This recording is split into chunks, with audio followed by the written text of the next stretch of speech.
कि अब डर लग रहा है कि आप हमारा तबादला ना कर दो? बिल्कुल नहीं बिल्कुल नहीं। पहले 10 साल मैंने सिर्फ और सिर्फ थिएटर किया है, सिनेमा सिर्फ देखा था मैंने। तो मुझे लगा कि एक्टिंग ही तो करनी है। शॉर्ट प्ले था सुदामा के चावल करके, जिसको कुमुद मिश्रा जी बड़े फेमस एक्टर हैं आज की तारीख में, वो एक्ट करते थे उसमें। अब एक पॉइंट के बाद ऐसा समय भी आया कि चलिए एक्टिंग तो कर रहे हैं, कोई बात नहीं। अब इसके बाद क्या है, मुझे कहानियाँ लिखने का शौक थिएटर के ज़माने से ही है।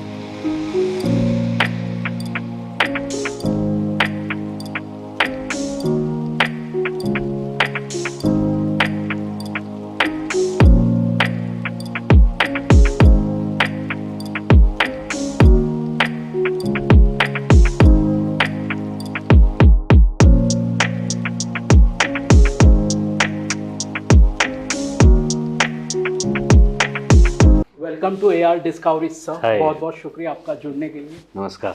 सर, आपने ऐसी छाप छोड़ी है कि अब डर लग रहा है कि आप हमारा तबादला ना कर दो। बिल्कुल नहीं बिल्कुल नहीं। कैसी चल रही है सर जिंदगी? बहुत बढ़िया, बहुत बढ़िया। मुंबई का मौसम भी आजकल बहुत अच्छा है और बहुत ज़्यादा गर्मी नहीं है, तो इंसान मौसम को अप्रिशिएट करता है, उसको अच्छा लगता है, तो बहुत अच्छा लग रहा है। काम वाम बढ़िया है, काम अपने ऊपर कर रहे हैं, काम देख रहे हैं लोगों का, तो सब बहुत बढ़िया। सर, एक्टिंग आपकी बाय चॉइस थी या बाय चांस थी? बाई चांस, बिल्कुल। मैं बम्बई आया था नौकरी के सिलसिले में और चर्च गेट पे नौकरी करता था, और शौक़ पैदा हुआ सिनेमा देखने का। और सिनेमा देखते देखते ये पता लगा कि मुंबई शहर में नाटक भी होते हैं बहुत सारे, कई जगहों पे। तो जगह जगह घूम घूम के नाटक देखने शुरू किए, और जब नाटक देखने शुरू किए तब लगा कि ये एक ऐसी चीज़ है जो शायद करने में मज़ा आएगा। तो मज़ा ढूंढ रहे थे ज़िंदगी में, और इस चीज़ में मज़ा दिखा और इसको करने लग गए। और ये अच्छी बात ये रही कि शौक़ के साथ साथ ये पेशा भी बन गया, तो इसलिए ये कर पाए। Okay okay, great. सो आपकी जो पहला ब्रेक कब मिला सर आपको? थिएटर में कि सिनेमा में? थिएटर में सर। थिएटर में आते ही, एक्चुअली उस समय थिएटर में इतनी मारामारी थी नहीं, क्योंकि टेलीविज़न और स्पेशली सैटेलाइट चैनल्स काफ़ी पॉपुलर थे, और बहुत सारे एक्टर्स, थिएटर वाले भी, जो इस्टेब्लिश्ड थे, वो बहुत सारे लोग टीवी शोज़ में बिज़ी हो गए थे। और जब मैं आया, और हमारा जो ग्रुप था अर्पणा, जिसको सुनील शानबाग साहब चलाते थे, अभी भी वो ग्रुप एक्टिव है, तो मैं एक नाटक उनका देखा पृथ्वी थिएटर में, और परफॉर्मेंसेस देखने के बाद बैक स्टेज जाके उनको बोला कि मुझे किसी तरह एसोसिएट होना है। मैंने ये नहीं कहा कि मुझे एक्टिंग करनी, क्योंकि मुझे पता भी नहीं था कि मुझे एक्टिंग करनी है। मुझे बस ये लगा कि ये कोई एक बड़ी कमाल की चीज़ है, और इसको करने में मज़ा आएगा, देखने में मज़ा आएगा। और मैंने उनको बोला कि बस मुझे किसी भी तरह आप एसोसिएट कर लीजिए अपने ग्रुप के साथ। तो वो हंसने लगे, बोले आपको तो पता ही नहीं है कि क्या करना है, थोड़ा कुछ और देख लो, समझ लो, सोच लो, क्या करते हो? मैंने कहा मैं नौकरी करता हूँ। तो बोले दोनों चीज़ें कैसे करोगे साथ में? मैंने कहा कि मैं शाम को वक्त खाली होता है, मैं आऊँगा और रिहर्सल्स में बैठूँगा, फिर देखते। तो वो उन्होंने भी शायद सोचा होगा उस समय कि ठीक है, कुछ दिन आएगा, फिर शौक़ ख़त्म, इंटरेस्ट ख़त्म हो जाएगा, ये वापस चला जाएगा। पर मैं चिपक गया उस ग्रुप के साथ, और लगातार थिएटर करता रहा। तो यहाँ आपके सामने शायद उसी एक डिसीजन की वजह से बैठा हूँ, जहाँ मैंने ये डिसाइड किया कि नौकरी करते हुए मुझे अपना शौक़ भी पूरा करना है। कौन सी नौकरी थी सर? अरे ये सिर्फ सर्वाइवल के लिए थी। मैं बम्बई आया था तो मुझे पता नहीं था करना क्या है। तो न्यूज़पेपर में मैं बैठता था, और रोज़ न्यूज़पेपर खोलता था मिड डे, और उसमें नौकरियों की वैकेंसीज़ होती थी कि कुछ तो करना है जीवन में। तो ये मैंने सोचा था कि 7 दिन में पहली जो नौकरी मिलेगी, या कुछ भी मेरे पास आएगा पैसे कमाने के लिए, वो मैं हाँ कर दूंगा उसके लिए। और मार्केटिंग रिसर्च की एक कंपनी थी, मार्ग, ORG मार्ग करके, वो उस ज़माने में थी, अब मेरे ख्याल से एग्जिस्टेंस में है कि नहीं है पता नहीं। तो 7वें दिन मुझे होली के आसपास वो नौकरी मिली थी, और मैंने तुरंत हाँ कर दिया था। मुझे 2500 रुपये एज अ मंथली सैलरी पे वो नौकरी मिली ये थी। कब की बात है सर? ये 96 मार्च, फरवरी मार्च की बात है। अच्छा। और मैंने उसे हाँ कर दिया था। मुझे पता नहीं था कि करना क्या है, नौकरी किस चीज़ की है, पर मैंने आँख मूंद के हाँ कर दिया था क्योंकि सर्वाइवल के लिए मुझे पैसे कमाने बहुत ज़रूरी थे और मेरी जेब में बिल्कुल पैसा नहीं था। अच्छा। तो ये था कि कुछ भी मिलेगा अच्छा। बम्बई में टिके रहने के लिए वो करेंगे। जी। तो पहली नौकरी मार्केटिंग रिसर्च की मिली और वो की मैंने। जी सर। सर आपने अभी बात छेड़ी है थिएटर में, आपका पहला एक्ट कौन सा था सर? ऐसे बहुत सारे थे जिसमें दरबान बन के खड़ा होना था, अच्छा। जिसमें आके चले जाना था, कुछ बोलना नहीं था, जिसको आप पासिंग एक्ट्स को कहते हैं, जी, जी, उस तरह के कैरेक्टर्स थे। वो तो बहुत सारे करते रहे। हमारे ग्रुप का एक बड़ा प्रसिद्ध शॉर्ट प्ले था सुदामा के चावल करके, जी, जिसको कुमुद मिश्रा जी बड़े फेमस एक्टर हैं आज की तारीख में, वो एक्ट करते थे। उसमें हमारी एक ग्रुप की एक्ट्रेस थी हैं सुहिता थत्ते जी, वो करते थी। और उसमें दरबानों की ज़रूरत होती थी, अच्छा। तो दरबान आए दिन चेंज होते रहते थे क्योंकि थिएटर के साथ साथ लोग जी। सिनेमा और अपना टेलीविज़न भी करते थे उस ज़माने में। तो कोई अगर एक्टर अवेलेबल नहीं है तो बैक स्टेज का जो नया लड़का है उसको दरबान बना के खड़ा कर दिया जाता था। तो वो करने का मौका मुझे, आई थिंक वो सबसे पहला मौका था। अच्छा। सो सर आपने थिएटर की बात की है, सिनेमा से ये कैसे अलग है सर? वो पहले 10 साल मैंने सिर्फ और सिर्फ थिएटर किया है, सिनेमा सिर्फ देखा था मैंने। अच्छा। तो मुझे लगा कि एक्टिंग ही तो करनी है, हाँ। जैसे यहाँ करते हैं वैसे स्क्रीन के सामने भी कर लेंगे, पर दोनों में टेक्निकलिटी में थोड़ी डिफरेंस है।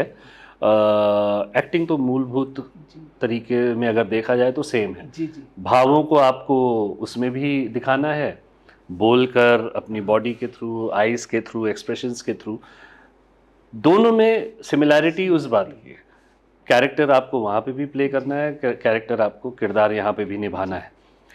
सिर्फ और सिर्फ बेसिक डिफरेंस ये है कि आप जब स्टेज पे एक्टिंग कर रहे होते हैं तो आपको दर्शकों के लिए परफॉर्म करना है, जी। और दर्शक दीर्घा में बैठे पिछली रो के, लास्ट रो के बिल्कुल आखिरी दर्शक तक अपनी बात पहुंचानी है, जी।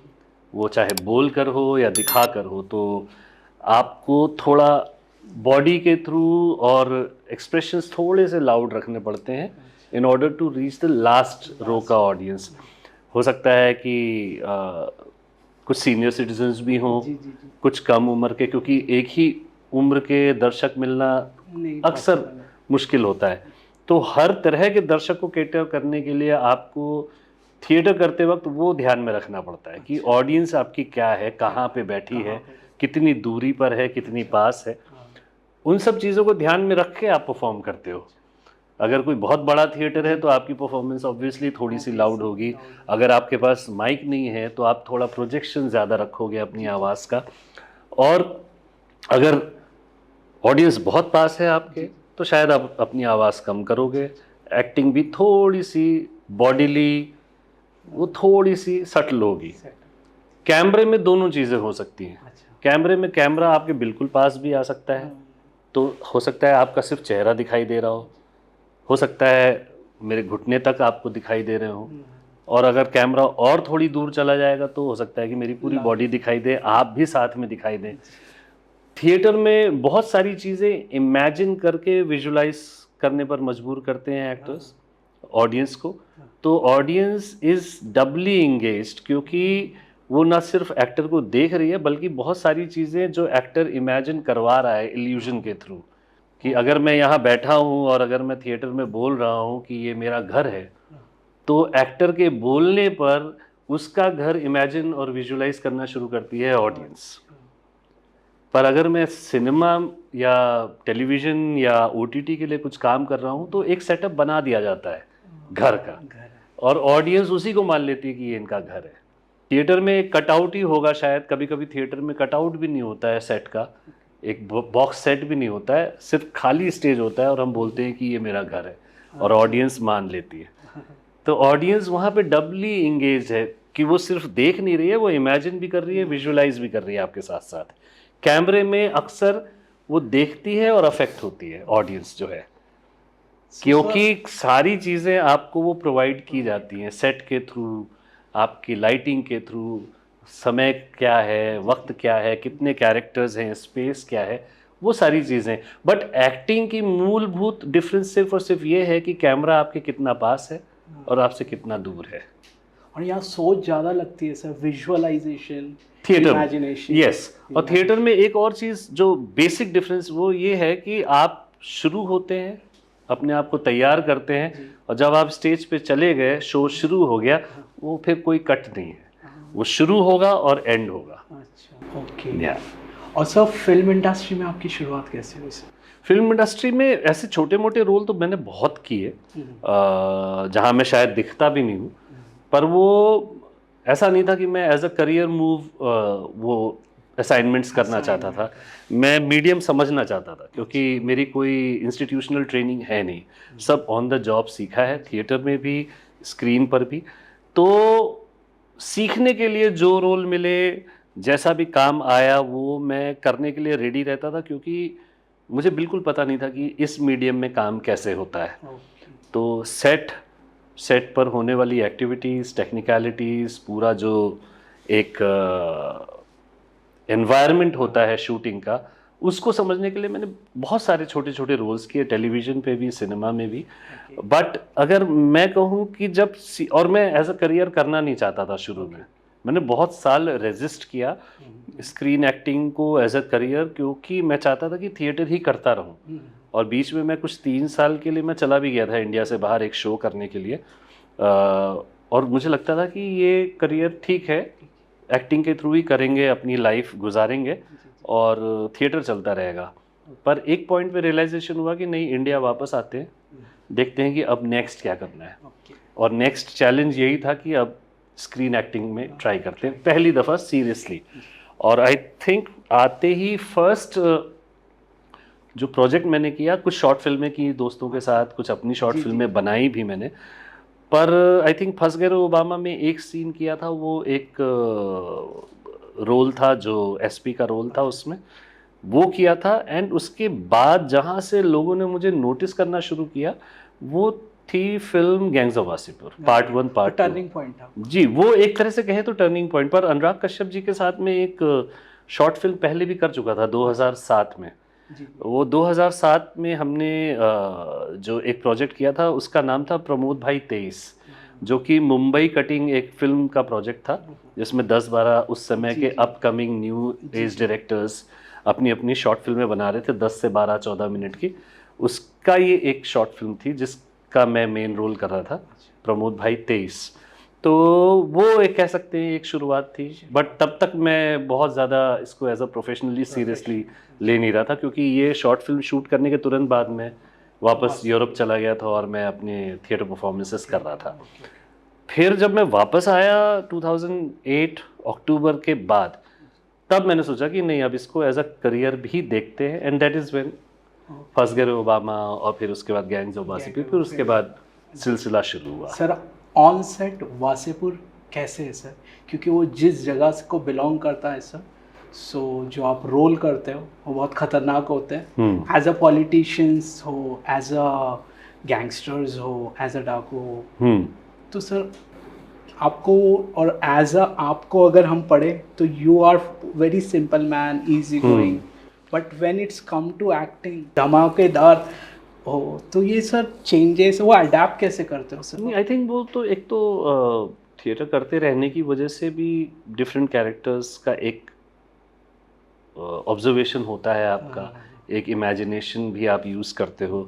प्रायर हिस्ट्री के कुछ कैरेक्टर्स होते हैं जिनको आप देखकर, सुनकर, उनके बारे में पढ़कर एक इमेज बनाते हो अपने दिमाग में।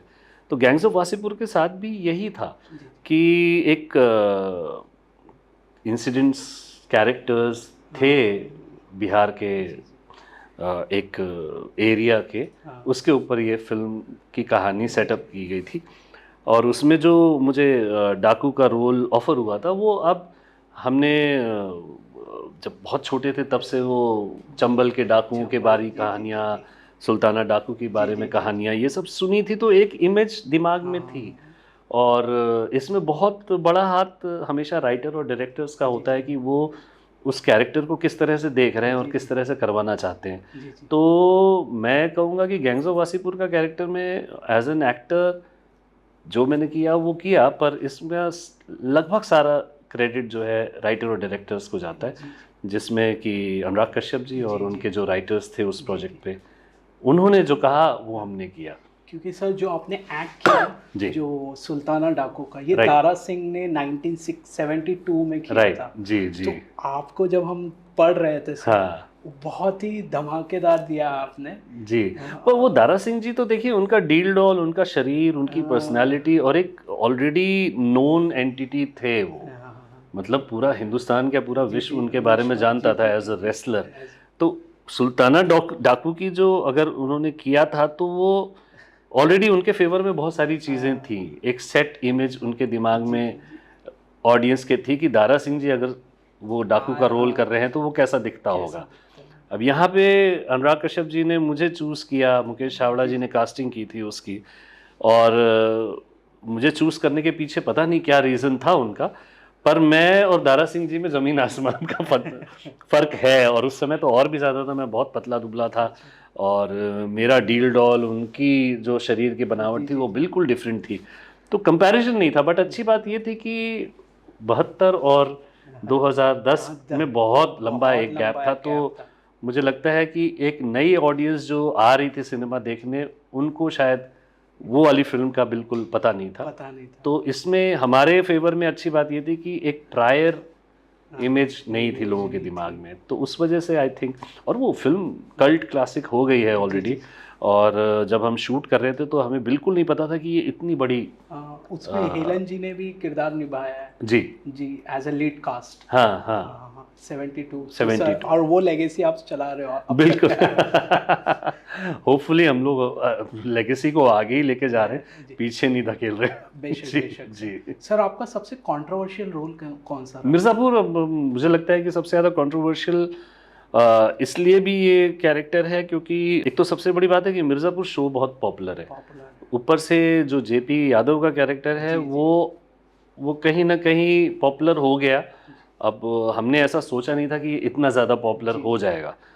सबसे बड़ी प्रॉब्लम ये है कि लोगों के दिमाग में जो जेपी यादव का कैरेक्टर है वो बहुत एक इमेज बन गई है, टाइपकास्ट। हाँ, वो टाइपकास्ट से भी ज़्यादा एक उसको यूनिडिमेंशनल उसमें देखने लग गए लोग कि ये बहुत ही ज़्यादा करप्ट टाइप का, या फिर ये बहुत ज़्यादा लेडीज़ एक्सप्लॉइटर है और सेक्स एडिक्ट है। ये सब बातें उसकी कैरेक्टर की आती है, but that was the need of the script. वो उस स्क्रिप्ट की कहानी की ज़रूरत थी कि ये इस तरह का किरदार है। और कंट्रोवर्शियल सिर्फ और सिर्फ इसलिए है कि लोगों को लगता है कि ये जानबूझ के कहानी में डाला गया होगा इस तरह से कैरेक्टर, बट मुझे नहीं लगता है कि जेपी यादव का कैरेक्टर जानबूझ के कंट्रोवर्शियल बनाने के लिए किया गया। बट सोशल नेटवर्क में आजकल इस तरह के कैरेक्टर्स को ज़्यादा मेरे ख्याल से इम्पोर्टेंस देते हैं। और मैं ये कहूँगा कि मिर्ज़ापुर शो की वजह से जेपी यादव का कैरेक्टर पॉपुलर हुआ है, ना कि जेपी यादव के कैरेक्टर की वजह से शो। तो कंट्रोवर्सी उसी में है कि लोग थोड़े ऑफेंड हो जाते हैं कि नहीं जेपी यादव का कैरेक्टर इतना ज़्यादा क्यों उसको दिखाया है कि जब देखो तब वुमेनाइजिंग चल रही है, जब देखो तब करप्शन ही चल रहा है, जब तक नेता ऐसे नहीं होते। तो वो वाली कंट्रोवर्सी है और मुझे थोड़ा सा कभी कभी इसमें I get frustrated by it, but लेकिन आपने किरदार बहुत खूबसूरत निभाया जी। Thank you so much. As an actor sir आपको दिया जाता है और आप उभर के आए हो। राइट, क्योंकि इसमें सारे का सारा श्रेय अगर कैरेक्टर पॉपुलर हुआ है तो अगेन मैं बार बार यही बोलता हूँ कि actor is just a medium, और उसके पीछे बहुत बड़ा हाथ जो टेक्निकल टीम होती है आसपास, जो उस समय शूट के वक्त होती है, डायरेक्टर साहब होते हैं, और मेन जो मैं बोलता हूँ mind behind all of it is the writer, जिसने सोचा है वो कैरेक्टर, जिसने वो लिखा है कैरेक्टर।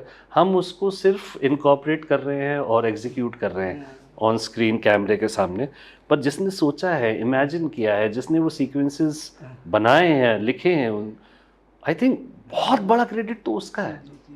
मेरी जगह कोई और एक्टर होता है तो हो सकता है कि और भी ज़्यादा अच्छे से करता उसको, और भी ज़्यादा वो पॉपुलर होता कैरेक्टर, मुझे लगता है।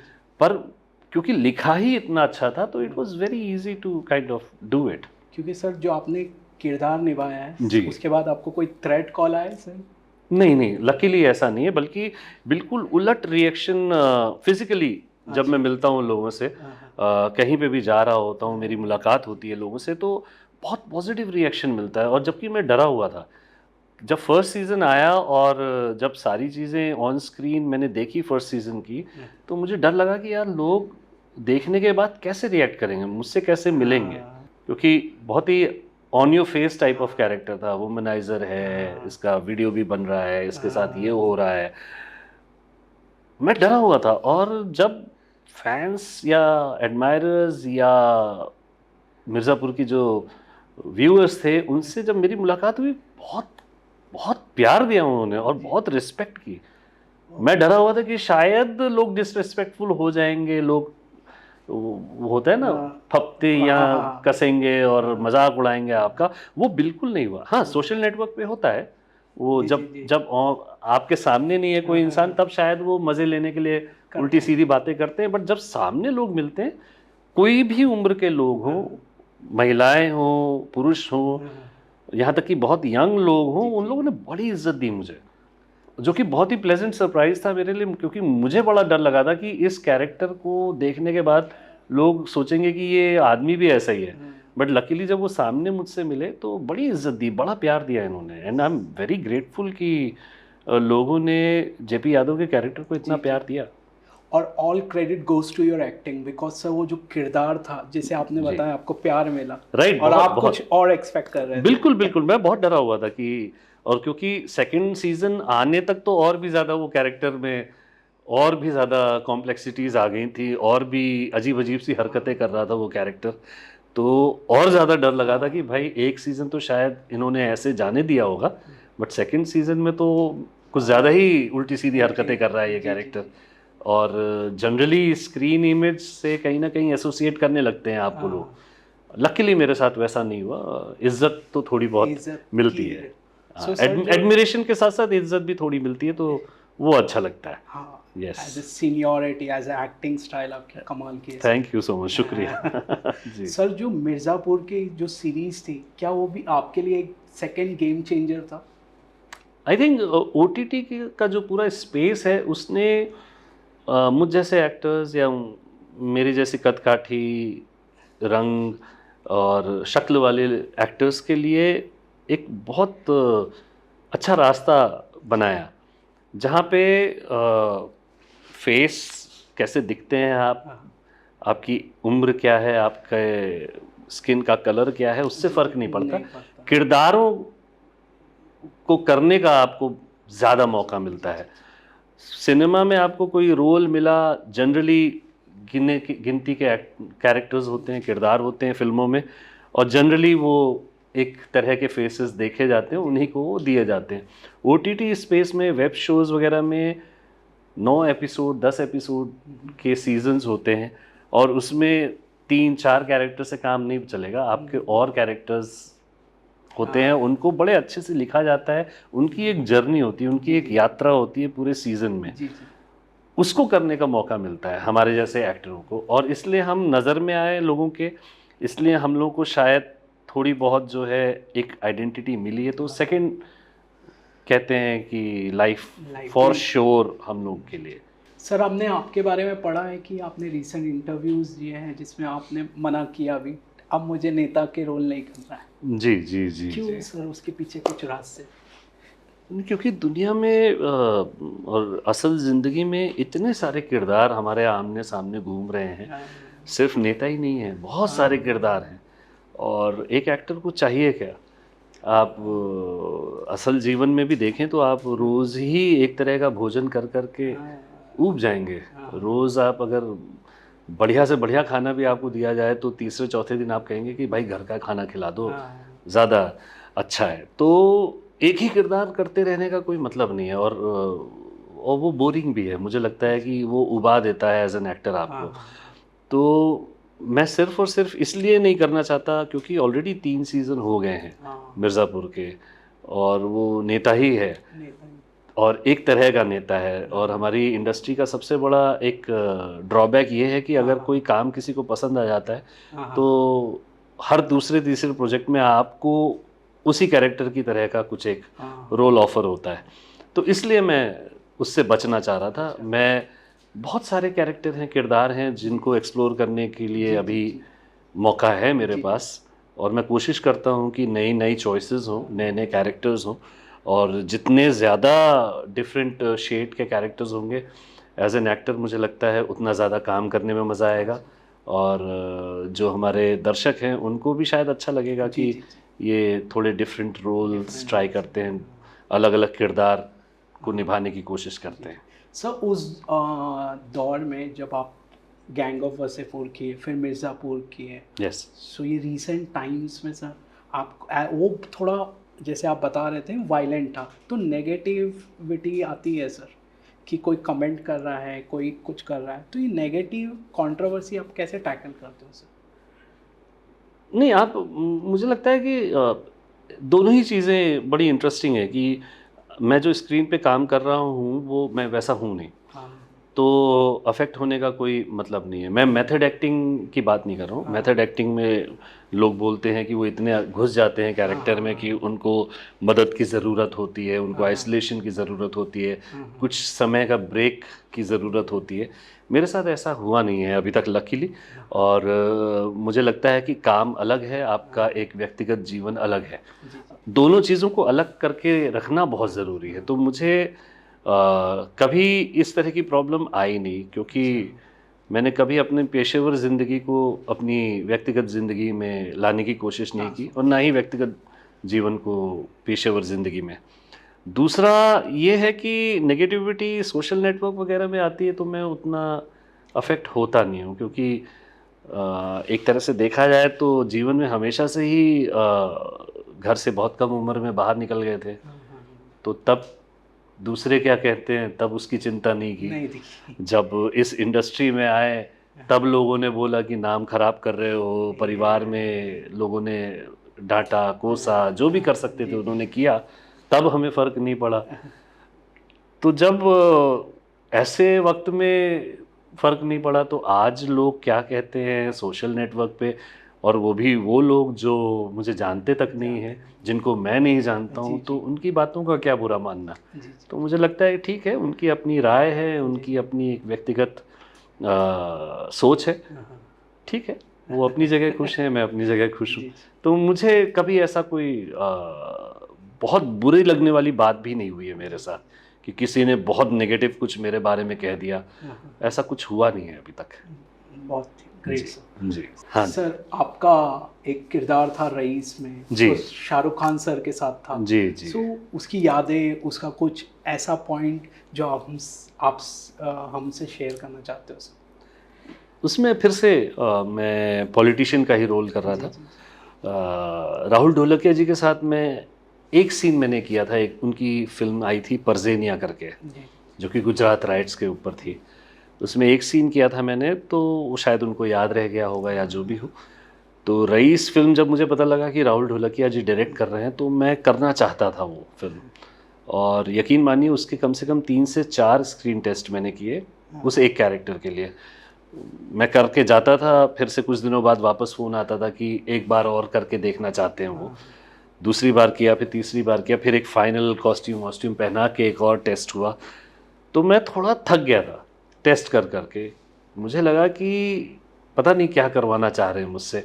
अब मुझे समझ में नहीं आता था, क्योंकि कास्टिंग डायरेक्टर बेचारे अपनी मेहनत कर रहे थे, वो बेस्ट टू बेस्ट करके डायरेक्टर साहब को दिखाना चाह रहे थे, पर मैं परेशान हो गया था कि मुझे समझ में नहीं आ रहा था कि ये एग्जैक्टली क्या चाहते हैं। फिर कास्टिंग हो गई, और उसके बाद अच्छी बात ये थी कि लगभग सारे सीन्स मेरे या तो शाहरुख साहब के साथ थे या फिर नवाज़ के साथ थे। और कमाल की बात यह है कि लोग शायद अक्सर शाहरुख खान साहब को ये समझते हैं कि ये सुपरस्टार हैं, एक तामझाम के साथ सेट पे आते होंगे और बखेड़ा होता होगा, लोग ऑ में रहते होंगे, पर वो सेट पर जब आते हैं तो बहुत ही सिंपल तरीके से आते हैं, कैरेक्टर बन के आते हैं और सिर्फ काम करते हैं। तो उनके साथ काम करने का मज़ा ये था कि उन्होंने कभी, एटलीस्ट जितना काम मैंने किया उनके साथ उस फिल्म के दौरान, हमारी ऐसी कोई आम तौर पर बात नहीं होती थी। ऐसा नहीं है कि हम बैठे हैं गपबाजी कर रहे हैं, वो अपनी बात कह रहे हैं और मैं अपनी बात। हम आते थे सीधा सेट पे उनसे मिलते थे, हम सीन रिहर्स करते थे, कैमरे के साथ रिहर्स करते थे और सीन शूट करते थे, फिर वो चले जाते थे और मैं अपनी जगह पे आ जाता था। पर कभी भी उन्होंने ऐसा नहीं एहसास होने दिया कि मैं सुपरस्टार हूँ और आप की कास्टिंग हुई है इस फिल्म में। और बहुत बढ़िया टेक्स, जितने, अगर उनको लगता था कि मैं खुश नहीं हूँ अपने टेक से तो वो पूछ लेते थे, बोलते अगर करना है तो मैं बोलता था कि हाँ लगता है, तो हाँ कर देते थे। और अगर उनको लगता था तो वो भी बोलते थे कि यार मुझे लगता है कि कर लो, ऐसे कर लेते हैं, वैसे कर लेते हैं। तो एक तरह से मुझे लगता है कि बहुत आसान था उनके साथ काम करना। हालांकि कई लोगों ने मुझे बोला था कि अरे थोड़ा मतलब सुपरस्टार स्टेटस है उनका, लोग थोड़ा उनके ऑ में आ जाते हैं, थोड़ा नर्वस हो जाते हैं, पर मेरे साथ लकीली ऐसा कुछ हुआ नहीं। और जितने भी सीन्स थे मेरे उनके साथ उस फिल्म में बड़े आराम से और बड़े प्यार से हो गए।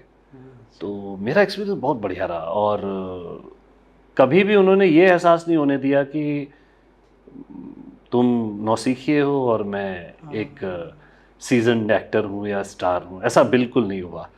बल्कि उन्होंने तो on like at par 2 characters perform कर रहे हैं, ऐसा एक फीलिंग आई मेरी काम करते वक्त उनके साथ। तो बहुत अच्छा एक्सपीरियंस रहा। और नवाजुद्दीन सर? नवाज के साथ तो मैं मतलब गैंग्स ऑफ वासेपुर के दौरान भी मेरी मुलाकात थी और जान पहचान तो उस ज़माने में हो गई थी। नवाज के साथ 1-2 सीन हुए थे मेरे, बहुत फ्रेंडली, अगेन थिएटर बैकग्राउंड, तो रिहर्सल कर ली, आके पूछ लिया आप क्या करोगे, मैं क्या करूँगा, उस तरह से कोलैबोरेशन में as if you are doing a theatre, तो उस तरह से काम किया। बहुत फ्रेंडली नेचर और वेरी इजी गोइंग, बहुत ही प्यार से काम करने वाले। और सबसे बड़ी बात शाहरुख साहब के साथ भी और नवाज के साथ, दोनों के साथ ये था कि कभी भी उन्होंने ये नहीं कहा कि मुझे ये करना है। वो जो डायरेक्टर ने बोला वो उन्होंने डिलीवर किया, जो कि मेरे लिए बड़ा सरप्राइजिंग था, क्योंकि तब तक सुनते आए थे ना कि स्टार्स, सुपरस्टार्स होते हैं तो वो अपनी मनमानी अपने हिसाब से, बट वो बिल्कुल भी नहीं हुआ। वो उन्होंने वो किया जो डायरेक्टर को चाहिए था। एंड जब तक डायरेक्टर ने बोला कि हाँ I am okay with it, I am happy with it, तब तक उन्होंने ये नहीं कहा कि हम और नहीं करेंगे। उन्होंने कहा कि आपको जो चाहिए हम वो करेंगे, which was very refreshing and heartening to see कि इतने ज़्यादा सक्सेस के बाद भी ये इतने थॉरो प्रोफेशनल हैं कि डायरेक्टर की बात सुनते हैं। सर हम आपका एक किरदार था जी जिसमें जेपी यादव का, हाँ। तो उसके बाद में सर बैकलैशेस हुए हैं आपके साथ लाइफ में, लाइक पर्सनल कंट्रोवर्सीज हो? नहीं, बिल्कुल नहीं, बिल्कुल नहीं, बिल्कुल नहीं। ऐसा कभी हुआ भी नहीं और कभी ऐसी कोई बात आई भी नहीं है सामने। जी जी जी जी। और सर आपको जितना पढ़ा, हम समझ पाए, आप बहुत डाइवर्सिफाइड एक्टर हो, जो फिल्म मेकर भी हो, राइटर भी हो, जी जी जी जी। सर आप कुछ लिखते हो? वही मैंने कहा ना कि मैं जब बम्बई आया तो मैं बिल्कुल ऐसा सोच के नहीं आया था कि मैं फिल्मों में आऊँगा या थिएटर करूँगा या एक रास्ता दिखता गया, हम उस रास्ते पे चलते गए। तो पहले थिएटर आ गया, बैक स्टेज आया, फिर एक्टिंग आई, फिर उसके बाद टेलीविज़न आया, सिनेमा आया मेरी लाइफ में। तो जो जो रास्ते में दिखता गया हम उसके साथ जुड़ते गए, उसको एक्सप्लोर करते गए। अब एक पॉइंट के बाद ऐसा समय भी आया कि चलिए एक्टिंग तो कर रहे हैं, कोई बात नहीं, अब इसके बाद क्या है। मुझे कहानियाँ लिखने का शौक़ थिएटर के ज़माने से ही है। मैं 3-4 नाटक अपने लिख चुका हूँ और शॉर्ट स्टोरीज़ अपनी काफ़ी लिखता था। मैंने अपनी कुछ शॉर्ट फिल्में भी बनाई, खुद से ही बनाई, कुछ नहीं आता था तो भी बनाई। और ये सीखते सीखते, देखते देखते, ऑब्जर्व करते करते ये होता गया। और इसी बीच मैंने अपनी कुछ फिल्में लिखी हैं जी। खुद से, और जिनको बनाना मैं सोच रहा हूँ कि मैं बनाऊंगा जल्द से जल्द। तो ये ऑर्गेनिकली हुआ है, मैंने ऐसा कुछ प्लान नहीं किया था। ये आप ढूंढते हो जीवन में कि आगे क्या करना है, और वो जो खोज आपकी होती है उसमें जो जो चीज़ें आती जाती हैं मैं वो करता जाता हूँ। ऐसा नहीं है कि मैं एक फिल्म बना के या दो कहानी लिख के रुक जाऊंगा। अगर आती जाएंगी आगे कहानियाँ तो मैं उनको भी लिखूंगा और उनको भी बनाने की कोशिश करूंगा। सर एज अ राइटर आपने कोई नज़म लिखी है, आपने कोई शायरी? नहीं नहीं, बिल्कुल। मैं म्यूज़िकली थोड़ा सा डिपार्टमेंट ये वाला जो है वो मेरा कमज़ोर है। पर मैंने प्रोज़ में अपनी जो दो नाटक हैं वो ऑलमोस्ट म्यूज़िकल नाटक लिखे हैं। ओके। तो जिनके जो राइटिंग स्टाइल है वो बहुत ही रिदमिक है। जी जी। तो पोइट्री से लेना देना इतना ही है मेरा कि मेरी राइटिंग में कहीं ना कहीं नाटकों में वो होता है, पर वो गाने या फिर वो नज्म वाला मामला नहीं है। That's great. जी जी जी। सर आपकी जो लाइफ का सबसे बड़ा चैलेंज क्या रहा और आपने कैसे उसे टैकल किया? बाप रे, ये बड़ा भारी सवाल है। चैलेंज मेरे लिए सबसे बड़ा ये रहा है कि कोई एक चैलेंज वाली बात नहीं है, इसमें बहुत सारी चीज़ें ऐसा हुई होता है ना हैं। कि सर जब पूरी दुनिया हट जाती है, ये अब मेरे सर पर आ रहा है, उसको कैसे टैकल किया? आई थिंक इग्नोरेंस की वजह से। मुझे लगता है कि मुझे पता ही नहीं था कि ऐसी सिचुएशन आ गई है। मैंने जब नौकरी छोड़ी, पहली नौकरी और आखिरी नौकरी, क्योंकि जब मैं थिएटर करने लग गया तो मैंने सोचा अब यही करूँगा। और ऐसा भी नहीं था कि मैं उस समय नाटकों में एक्टिंग करने लग गया था, मैं बैक स्टेज कर रहा था। और हमारे ग्रुप का एक टूर आया, उस टूर में मेरे डायरेक्टर साहब ने बोला कि तुम भी चलो, और मैं नौकरी करता था।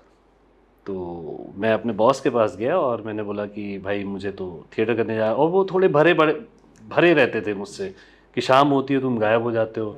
मैंने कहा मैं अपनी नौकरी पूरी करता हूँ और मैं शाम को थिएटर करता हूँ तो उसमें समस्या नहीं होनी चाहिए। उन्होंने बोला अरे हम सैलरी देते हैं, वेतन हम दे रहे हैं और आप जाके कहीं और एंजॉय कर रहे हैं, तो ये तो नहीं चलेगा। मैंने कहा कि सर मैं अपना काम करता हूँ, अगर आपको काम से प्रॉब्लम है तो बताइए, पर मेरे थिएटर करने से तो आपको प्रॉब्लम नहीं होनी चाहिए। बट थोड़े वो नाराज़ हो गए, उन्होंने बोला ठीक है आप डिसाइड कर लीजिए आपको नौकरी करनी है या। तो वो इग्नोरेंस ही थी मेरी शायद। मैं 21-22 साल का था और मैं टूर पे चला गया नाटक के साथ, और जब लौट के आया फिर मैं कभी नौकरी पे वापस नहीं गया। और मैंने फ़ोन पे ही अपने बॉस को बता दिया था कि माफ़ कीजिए अब मैं नौकरी नहीं कर सकता। और उस दिन मैंने तय किया कि अब मैं नौकरी नहीं करूँगा। बिल्कुल नहीं पता था कि उसके बाद मेरी क्या हालत होगी, क्योंकि थिएटर में पैसा नहीं था और बम्बई में रहने के लिए आपको पैसे कमाने पड़ेंगे। तो कुछ लगभग 5-6 महीने मेरे मित्र नहीं होते तो शायद मैं सर्वाइव भी नहीं कर पाता। वो इग्नोरेंस ही थी कि मैं झेल पाया वो सब। मैंने नौकरी छोड़ दी, पैसे नहीं थे, खाने तक के पैसे नहीं होते थे, तो दोस्त लोग थे वो कभी कभी खाना खिला दिया करते थे, कभी कभी थिएटर वाले लोगों के साथ में उठना बैठना होता था तो वो हेल्प कर दिया करते थे पैसों वैसों से, किराया भरने के लिए पैसा दे देते थे। वो सब इग्नोरेंस ही था, मुझे पता ही नहीं था कि मेरे साथ ये सब होगा। और जब ये सब हुआ तो one day at a time सोचते थे कि चलो आज का दिन निकालते हैं, देखते हैं कल क्या होगा। कल फिर आता था तो फिर सोचते थे चलिए आज का दिन निकालते हैं। तो वो इग्नोरेंस ही थी। अगर पता होता कि मेरी ये बुरी हालत होगी तो शायद नहीं कर पाते। तो आई थिंक वो बहुत चैलेंजिंग टाइम था। किस्मत बहुत अच्छी थी, लोग बड़े अच्छे थे जो आसपास थे, जिन्होंने बहुत हेल्प की, मदद की उस ज़माने में।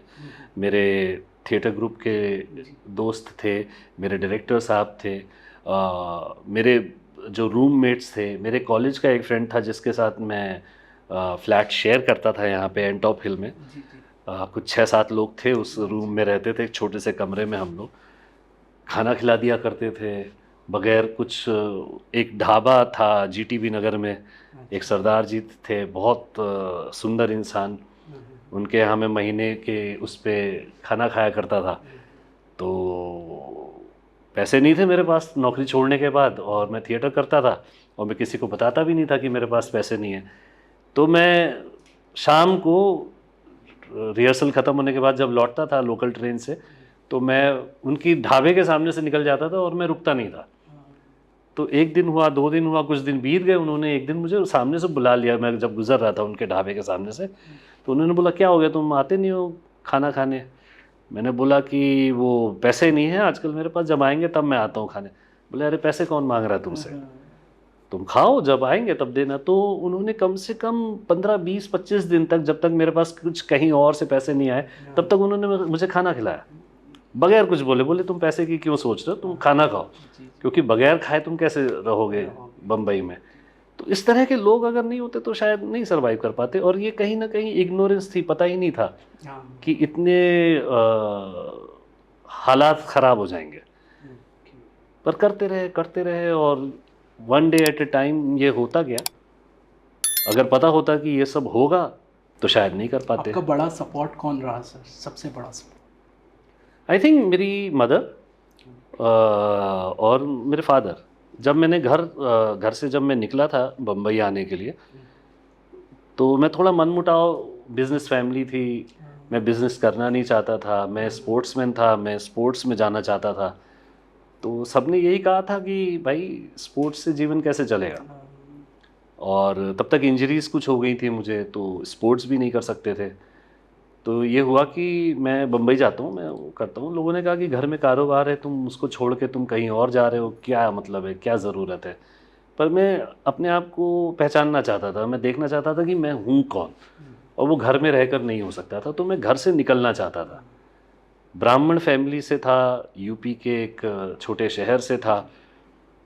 आप कानपुर से थे? कानपुर से, बट गांव मेरा सुल्तानपुर अमेठी में है। कानपुर में हम रहते थे, हमारा परिवार रहता था। उस ज़माने में बम्बई आना थोड़ा ख़राब माना जाता था।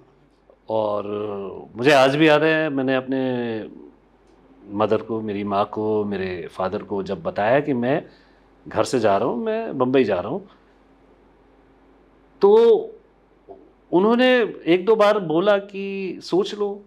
मैंने कहा नहीं, सोच लिया है।